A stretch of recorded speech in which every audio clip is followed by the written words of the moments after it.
ಈ ದಿನ ಲೇಟ್ ಆಗೋಯ್ತೆ, ಲೇಟಾಗಿ ಎದ್ದೋಳ್ಬಿಟ್ಟಿದ್ದೀನಿ. ಇನ್ನೂ ಮಕ್ಕಳನ್ನ ಎಬ್ಸಿಲ್ಲ, ಟಿಫನ್ ಮಾಡಲಿಲ್ಲ, ಏನೂ ಮಾಡಲಿಲ್ವೇ, ಇಷ್ಟೊತ್ತಾಯ್ತು ಎದ್ದೋಳೋದು. ಇನ್ನೂ ಕಸ ಗುಡಿಸ್ಬೇಕು, ಮನೆ ಒರೆಸ್ಬೇಕು, ಟಿಫನ್ ಮಾಡಿ ಮಕ್ಕಳಿಗೆ ರೆಡಿ ಮಾಡಬೇಕು. ನಾನು ಕೆಲ್ಸಕ್ಕೆ ಹೋಗ್ಬೇಕೆ, ಯಾವಾಗ ಹೋಗೋದು ನಾನು? ಬೇಗ ಬೇಗ ರೆಡಿ ಆಗಿಬಿಟ್ಟು ಬೇಗ ಬೇಗ ಮಕ್ಕಳನ್ನ ರೆಡಿ ಮಾಡಿಬಿಟ್ಟು ಕೆಲ್ಸಕ್ಕೆ ಹೋಗೋಣ ಬೇಗ ಬೇಗ. ಅಯ್ಯೋ, ಏನಿದು ಕಂಬಳಿ ಹುಳ? ಏನಪ್ಪ ಇಷ್ಟು ಅಸಹ್ಯವಾಗಿದೆ? ಏನಿದು? ಅಸಹ್ಯವಾಗಿದೆ, ಇಷ್ಟು ಅಸಹ್ಯವಾಗಿದೆಯಾ? ನಾನೆಲ್ಲೂ ನೋಡಿಲ್ಲಪ್ಪ ಇಂಥ ಹುಳನ.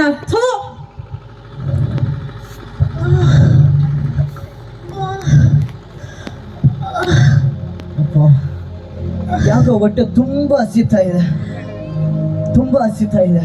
ಹೇಗಾದ್ರೂ ಮಾಡಿ ಅವತ್ತೊಂದು ಒಳ್ಳೆ ಬಿರಿಯಾನಿ ತಿನ್ಬೇಕು. ಆ ಬಿರಿಯಾನಿ ಜೊತೆಗೆ ಕಬಾಬು, ಲಾಲಿಪಾಪ್, ಫಿಶು, ಅಬ್ಬಬ್ಬಬ್ಬಾ, ನೆನೆಸ್ಕೊಂಡ್ರೆ ಬಾಯಲ್ಲಿ ನೀರು ಬರ್ತಾ ಇದೆ. ಇನ್ನಲ್ಲೋ ಕುತ್ಕೊಂಡು ತಿಂತಾ ಇದ್ರೆ ಹೆಂಗಿರುತ್ತೆ. ಇವತ್ತು ಚೆನ್ನಾಗಿ ತಿನ್ಬೇಕು, ಏನಾದ್ರೂ ಮಾಡಿ ಇವತ್ತು ಚೆನ್ನಾಗಿ ತಿಂತೀನಿ. ಇವತ್ತು ಹೋಗ್ಬಿಟ್ಟು ಕಂಬಳಿ ಹುಳ, ಏನಿದು ಇಷ್ಟು ಅಸಹ್ಯವಾಗಿದೆ? ಬಿರಿಯಾನಿ ತಿನ್ಬೇಕು ಅಂತ ಹೇಳ್ಬಿಟ್ಟು ಎಷ್ಟು ಆಸೆಯಿಂದ ಇದೆ, ಇದನ್ನ ನೋಡ್ಬಿಟ್ಟು ವಾಮಿಟ್ ಬರ್ತಾ ಇದೆ.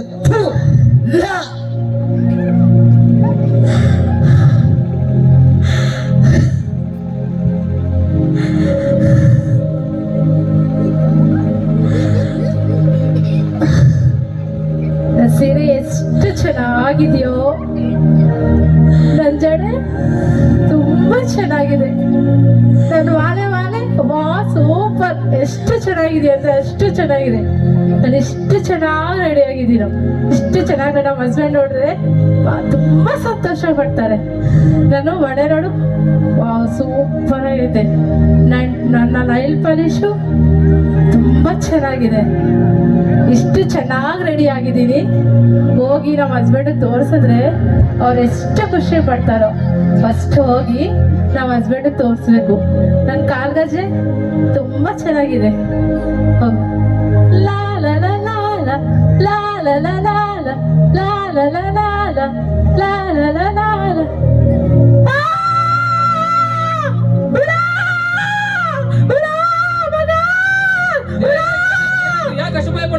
ಅಲ್ಲಿ ಹುಳ ಇದೆ ಮಗ. ಏನು ಹುಳ? ನೋಡೋಣ ಬಾ. ಎಷ್ಟು ಭಯಂಕರವಾಗಿದೆ ಹುಳ. ಯಾವ್ದ ಹುಳ? ನೋಡೋಣ ಬಾ. ತುಂಬಾ ಭಯಂಕರವಿದೆ ಬಂಗಾರದು. ಹುಳಿಕೆ ಭಯಪಟ್ರೆ ಆಗುತ್ತಾ? ಇನ್ನ ಜೀವನದಲ್ಲಿ ಎಷ್ಟು ನೋಡ್ಬೇಕು ನೀನು? ಹೇಳೋ, ಯಾವ್ದ ಹುಳ ನೋಡೋಣ. ಇಲ್ಲೇ ಬಂಗ. ಇದು ಕಂಬಳಿ ಹುಳ. ಏನ್ ಇಷ್ಟು ಭಯಂಕರವಾಗಿದೆ? ಥು. ಅಯ್ಯೋ,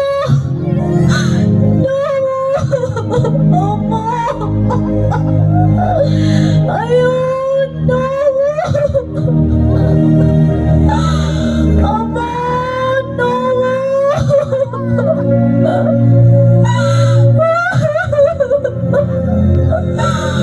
ಒಬ್ಬರು ನೋಡಿದ್ರೆ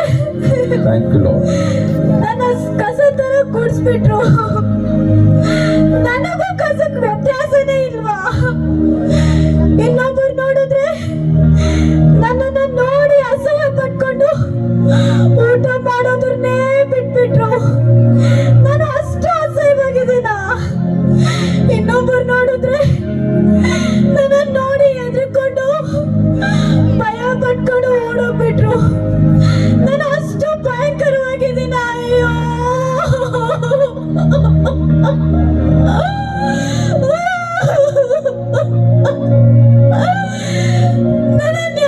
ನನ್ಗೆ ಯಾರು ಸಹಾಯ ಮಾಡೋರೇ ಇಲ್ವಾ?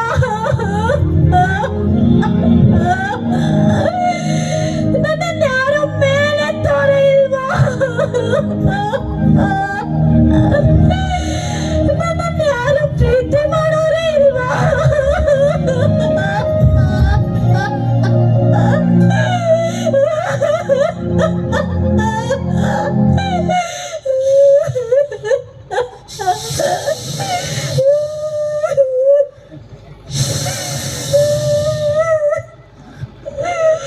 ನಾನು ಜೇಡರ ಹುಳ. ನನ್ನ ಕೆಲಸ ಏನ್ ಗೊತ್ತಾ? ಬಲೆ ಬೀಸೋದು, ಬಲೆ ಹಾಕೊಳ್ಳೋದು. ನಾನು ಹೇಳೋದೇ ಒಂದು, ನಾನು ಮಾಡೋದೇ ಒಂದು. ಮೋಸಗಾರ ಸುಳ್ಳುಗಾರ ಅಂತ ನನಗೆ ಮಾತ್ರ ಗೊತ್ತು. ಮೋಸ ಹೋಗಂತವ್ರಿಗೇನು ಗೊತ್ತು?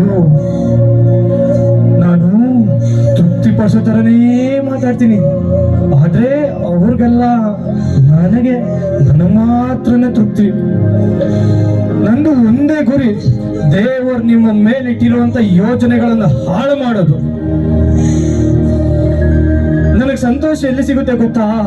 ಯಾರಾದ್ರೂ ನನ್ನ ಬಲೆಗೆ ಬಿದ್ದು ಬಿಡ್ಸ್ಕೊಳಕ್ಕೂ ಆಗದೆ ಮೇಲಕ್ಕೂ ಹೋಗದೆ ನಡಾಡ್ತಾ ಇದ್ರೆ ನನಗೆ ಮಹಾ ಸಂತೋಷ ಆಗುತ್ತೆ. ನನ್ನ ಟ್ಯಾಲೆಂಟ್ ಏನ್ ಗೊತ್ತಾ? ಎಲ್ಲರನ್ನು ನನ್ನ ಬಲೆಗೆ ಹಾಕೊಳ್ಳೋದೆ. ಹೆಂಗ್ ಗೊತ್ತಾ? ನನ್ನ ನಯವಾದ ಮಾತುಗಳಿಂದ.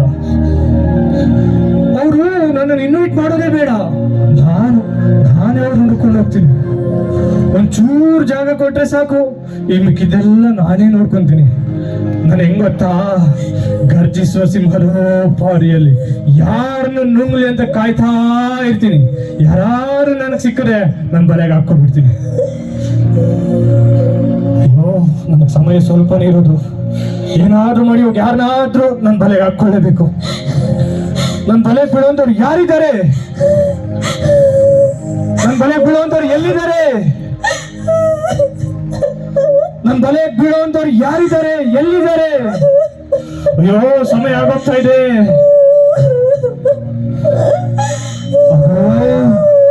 ಕೇಳಿಸ್ತಾ ಇದೆ,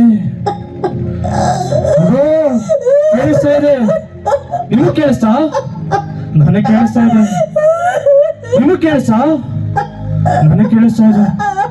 ನಿಮಗ್ ಕೇಳಿಸ್ತಾ? ನನಗೆ ಕೇಳಿಸ್ತಾ ಇದೆ. ಅಗೋ ಅಗೋ ಅವಮಾನ, ಅಗೋ ನಿರೀಕ್ಷೆ ಇಲ್ಲದ ಇರುವಂತ ಜೀವಿತ, ಅದೋ ಸೋಲು ಕೇಳಿಸ್ತಾ ಇದೆ.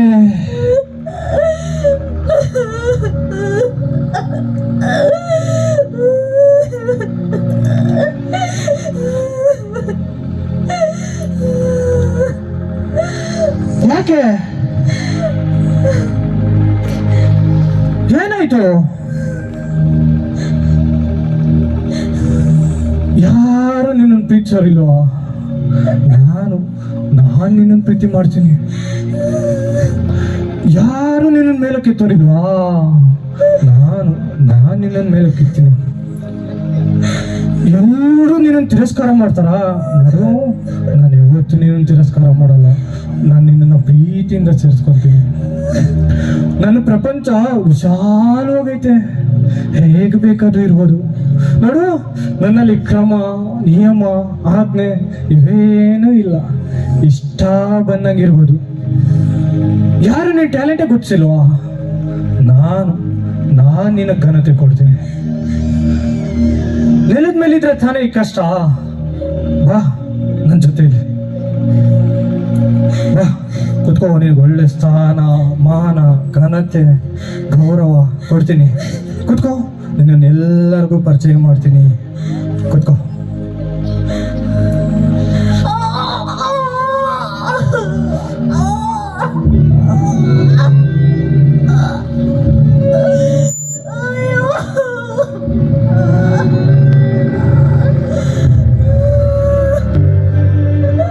ಏನು?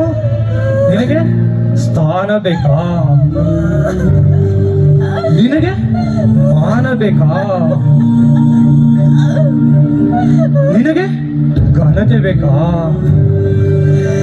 ಅದು ನಿನಗೆ ಗೌರವ ಬೇಕಾ? ನೋಡು, ಒಂದು ಸಾರಿ ನನ್ನ ಬಲೆಗೆ ಬಿದ್ದ ಮೇಲೆ ನಿನಗೆ ಬರುವಂತ ಸ್ಥಾನ ನಂದು, ನಿನಗೆ ಬರುವಂತ ಮಾನ ನಂದು, ನಿನಗೆ ಬರುವಂತ ಗೌರವ ನಂದು, ನಿನಗೆ ಬರುವಂತ ಘನತೆ ಅದು ನನಗೆ ಸಂಬಂಧಪಟ್ಟಿರೋದು. ನೋಡು, ನಿನ್ ಥರನೇ ಅನೇಕರು ಇಲ್ಲಿ ಸ್ಥಾನ, ಮಾನ, ಘನತೆ, ಗೌರವ ಅಂತ ಹೋಗಿ ಅವರು ನನ್ನ ಬಲೆಯಲ್ಲಿ ಬಿದ್ದಿದ್ದಾರೆ. ಆದ್ರೆ ಅವ್ರಿಗೆ ಗೊತ್ತಿಲ್ಲ. ಹೆಂಗ್ ಗೊತ್ತಾ? ಕೆಲವ್ರಿಗೆ ಮೊಬೈಲ್ ಕೊಟ್ಟೆ ದೇವರನ್ನ ನೋಡ್ಬೇಕಾಗಿರುವಂತ ಕಣ್ಣುಗಳು, ದೇವರ ವಾಕ್ಯವನ್ನು ನೋಡ್ಬೇಕಾಗಿರುವಂತ ಕಣ್ಣುಗಳು ಆ ಮೊಬೈಲಲ್ಲಿ ಕೆಟ್ಟ ಕೆಟ್ಟ ದೃಶ್ಯಗಳನ್ನ ಮಾಡಿ ಅವ್ರ ಕಣ್ಣುಗಳು ಭಾರವಾಗ್ಬಿಟ್ಟಿದ್ದಾವೆ. ಇನ್ನು ಕೆಲವ್ರಿಗೆ ನೋಡಿದ್ರೆ ಗುಟ್ಕಾ, ಸ್ಮೋಕಿಂಗು, ಕುಡಿಕೆ ತನಕ ಅರ್ಥ ಮಾಡ್ಬಿಟ್ಟೆ. ಇನ್ನು ಕೆಲವ್ರು ನೋಡಿದ್ರೆ ಪ್ರಾರ್ಥನೆ ಮಾಡ್ತಿದ್ರು. ಅವ್ರು ಪ್ರಾರ್ಥನೆ ಮಾಡಿದ್ರೆ ಎಲ್ಲಿ ದೇವರ ಚಿತ್ತ ನೆರವೇರುತ್ತೋ ಅಂತ ಹೇಳಿ ಅವ್ರನ್ನ ಸಿನಿಮಾಗೆ, ಸೀರಿಯಲ್ಗೆ ಹತ್ರ ಮಾಡ್ಬಿಟ್ಟೆ. ಇನ್ನು ಕೆಲವು ಯೌವನಸ್ಥರಿಗೆ ನೋಡಿದ್ರೆ ಪ್ರೀತಿ, ಪ್ರೇಮ ಅನ್ನೋ ಒಂದೇ ಒಂದು ಬಲೆ ಬೀಸದೆ ಅಷ್ಟೇ, ಅವ್ರಿನ್ನೂ ಆ ಬಲೆಲೇ ಮಗ್ನರಾಗಿದ್ದಾರೆ. ಏನು ನಿನಗೆ ಸ್ಥಾನ ಬೇಕಾ? ಪ್ಲೀಸ್ ದಯವಿಟ್ಟು ಹೋಗ್ಬೇಡಿ, ನನಗೆ ಸಹಾಯ ಮಾಡಿ ಪ್ಲೀಸ್ ಪ್ಲೀಸ್. ಏನು ಸಹಾಯನ? ನಾನ್ ಬಂದಿರೋ ಕೆಲಸ ಮಾಡಿ ಮುಗಿಸಿದ್ದಾಯ್ತು. ನಾನ್ ನಿನ್ಗೆ ಯಾವ ಸಹಾಯ ಮಾಡಲ್ಲ, ಹೋಗು. ಪ್ಲೀಸ್ ಹೋಗಬೇಡಿ, ಪ್ಲೀಸ್ ಸಹಾಯ ಮಾಡಿ.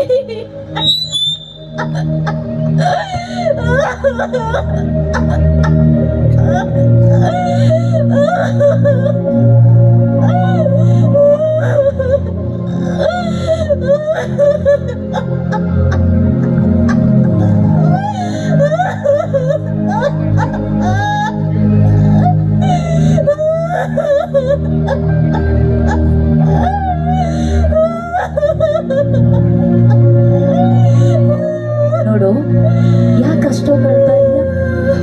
ಏನಾಯ್ತು? ನೀವ್ಯಾರು? ಅಲ್ಲ ನೀವ್ಯಾಕೆ ಬಂದ್ರಿ ಇಲ್ಲಿಗೆ? ಅಲ್ಲ, ನಾನು ಹೇಳೋದನ್ನ ಕೇಳು. ನಿಮ್ಗೇನ್ ಬೇಕು? ನಿಮ್ಗೇನ್ ಬೇಕು? ನಿಮ್ಮ ಹಾಗೆ ಒಬ್ಬರು ಬಂದ್ರು, ನಿನ್ಗೆ ಸಹಾಯ ಮಾಡ್ತೀನಂದ್ರು, ನಿನ್ಗೆ ಪ್ರೀತಿ ಮಾಡ್ತೀನಂದ್ರು, ನಿನ್ಗೆ ಸ್ಥಾನ ಕೊಡ್ತೀನಂದ್ರು, ನಿನ್ಗೆ ಮಾನ ಕೊಡ್ತೀನಂದ್ರು, ನಿನ್ನ ಮೇಲೆ ಕೆರ್ಕೊಂಡು ಹೋಗ್ತೀನಂದ್ರು. ಬಟ್ ಆದ್ರೆ ನನ್ನ ಈ ಸ್ಥಾನದಲ್ಲಿ ಬಿಟ್ಟು ಹೋಗ್ಬಿಟ್ರು. ಪ್ಲೀಸ್ ದಯವಿಟ್ಟು ನನ್ನಿಂದ ಹೋಗ್ಬಿಡಿ. ನನ್ನನ್ನು ನಂಬು. ಬೇಡ, ನಾನು ಯಾರನ್ನೂ ನಂಬಲ್ಲ. ಈ ಲೋಕ ಎಲ್ಲ ಮೋಸ ಮೋಸ ಮೋಸ. ದಯವಿಟ್ಟು ಇಲ್ಲಿಂದ ಹೋಗ್ಬಿಡಿ. ನೋಡು, ನೀನ್ ಹೇಳಿರೋದು ನಿಜಾನೇ. ಈ ಲೋಕ ಎಲ್ಲ ಮೋಸನೇ. ಆದ್ರೆ ಈ ಮೋಸದ ಲೋಕದಲ್ಲೂ ಒಂದು ಸತ್ಯ ಇದೆ. ಆ ಸತ್ಯದ ಉತ್ತರನೇ ನಾನು. ಈ ಉತ್ತರವಾಗಿರೋ ನಾನು ಕೂಡ ನಿನ್ನ ಹಾಗೆ ನಿಂದೆ, ಅವಮಾನ, ನಿರಾಶೆ, ತಿರಸ್ಕಾರ, ಸೋಲು ಇವೆಲ್ಲ ನನ್ನ ಜೀವಿತದಲ್ಲೂ ಇತ್ತು. ನಿನ್ನ ಹಾಗೆ ಕುಕ್ಕಿ ಹೋಗಿದ್ದೆ, ನಿನ್ನ ಹಾಗೆ ನೊಂದು ಹೋಗಿದ್ದೆ. ನಿನಗಾದಂತ ಅವಮಾನಗಳಿಂದ, ನಿನಗಾದಂತ ಗಾಯಗಳಿಂದ ನನ್ನನ್ನ ನಾನೇ ಅಸಹಿಸಿಕೊಳ್ಳುವಷ್ಟು ರೀತಿಯಲ್ಲಿ ನನ್ನ ನಿರೀಕ್ಷೆಯನ್ನು ಕಳ್ಕೊಂಡು ಅಳುತ್ತಾ, ಗೋಳಾಡುತ್ತಾ, ಮೊರೆ ಇಡುತ್ತಾ, ಕಣ್ಣೀರಿಡುವಂತ ಸಮಯದಲ್ಲಿ ನನ್ನ ಬಳಿಗೆ ಒಬ್ಬ ಆತನು ಬಂದ. ಆತನೇ ಯೇಸು, ಆತನೇ ಯೇಸು. ನನ್ನ ಜೀವಿತ, ಈ ಸುಂದರವಾದ ಜೀವಿತಕ್ಕೆ ಕಾರಣ ಯೇಸು. ಈ ಸುಂದರವಾದ ಬದಲಾವಣೆಗೆ ಕಾರಣ ಯೇಸು. ನೋಡು,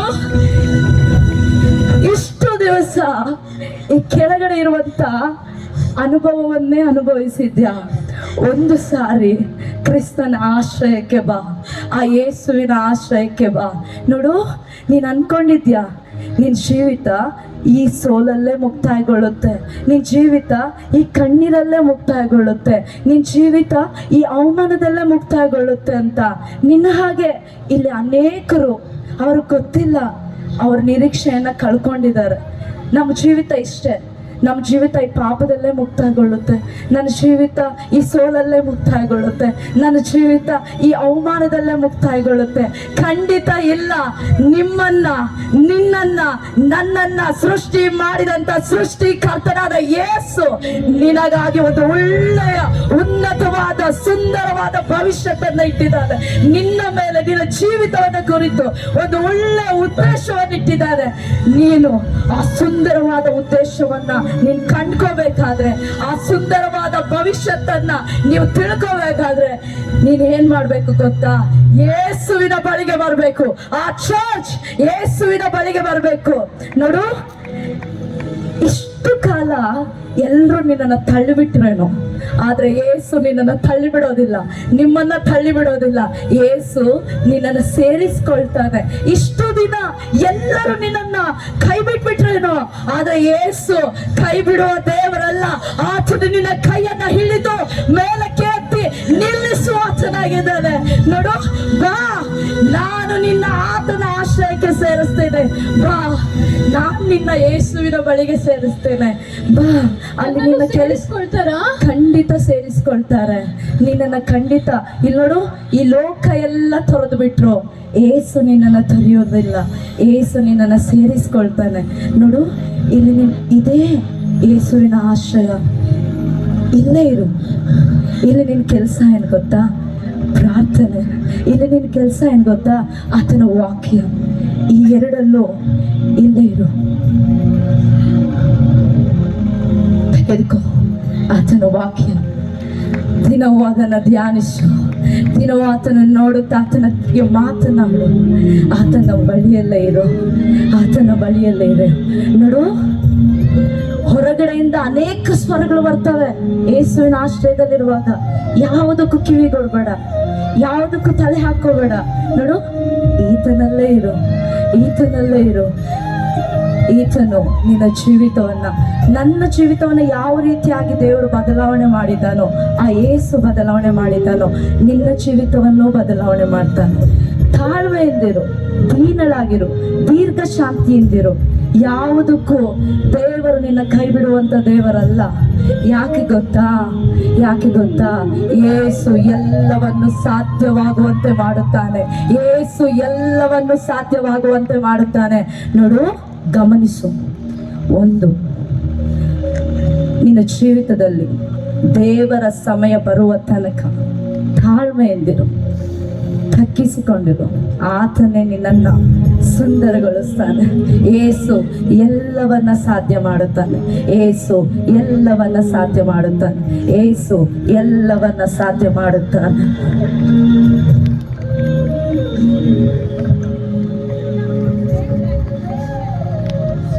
ದೇವಾ, ಲೋಕದಲ್ಲಿರುವಾಗ ಅನೇಕರ ಕೈಯಲ್ಲಿ ನನ್ನ ಜೀವಿತವನ್ನು ಕೊಟ್ಟು ಹಾಳು ಮಾಡ್ಕೊಂಡಿದ್ದೀನಿ, ಮೋಸ ಹೋಗಿದ್ದೀನಿ. ನನ್ನ ಜೀವಿತ ಬದಲಾವಣೆ ಆಗುತ್ತೇನೋ ಎಂದು ಎಲ್ಲರನ್ನು ನಂಬಿದೆ. ಎಲ್ಲರೂ ಹೇಳಿದ್ದನ್ನು ಕೇಳಿದೆ. ಕೊನೆಗೆ ಉಳಿದಿತ್ತು ನನಗೆ ದುಃಖ, ಕಣ್ಣೀರು, ಅವಮಾನ, ನಿಂದೆ, ಗಾಯಗಳು. ದೇವ್ರೇ, ಈಗ ನಾನು ನಿನ್ನ ಕೈಯಲ್ಲಿ ನನ್ನನ್ನೇ ಒಪ್ಪಿಸಿಕೊಟ್ಟಿದ್ದೀನಪ್ಪ. ಯಾಕೆಂದರೆ ನಿನ್ನ ವಾಕ್ಯ ಹೀಗೆ ಹೇಳುತ್ತದೆ. ಕೀರ್ತನೆಗಳು 118:4 ವಚನ.